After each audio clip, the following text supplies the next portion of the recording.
في مثل بيقول لك ما تعملش من الخرا جوهره، لا يجي يقول لي بقى خرا وياي وقرف ويع وبقرف وبتاع. تعالى هوريكم الخرا. مش كل كتاب يا قلبي في الحب يتقرف. ايه يا اختي؟ لا لحظه، لازم احط الهاند فري. يتقرف قرف قرف قرف. هي يتقرف وانا هكدب وداني؟ الله يعرفك يا شيخه. انت عليك يا قلبي شويه اسئله، وكل سؤال بيخلق في الفكر مشكله. طب انت صوتك وحش وما بتعرفيش تغني ولادغه وناس الاغنيه، انت جايه تهببي ايه؟ طبعا واحد يقول لي يا جرنوشي ما تتريقش على صوتها، دي خلقه ربنا. انا ما بتريقش على صوتها، لكن انت صوتك وحش ما تغنيش. ما بتعرفش ترسم ما تقولش على نفسك فنان. ما بتعرفش تطبخ ما تدخلش المطبخ. ما بتعرفش ما تتجوزش. بيخلق في الفكر مشكله، وهتبتدي الحكايه.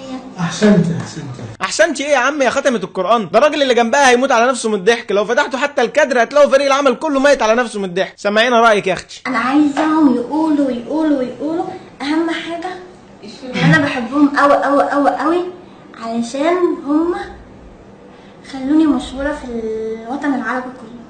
يعني انا قاعد نفسي وطلعت بالحته القط عشان تسمعيني الكلمتين دول؟ والله انا بضرب نفسي بالشبشب ان كنت جزء من شهرتك دي.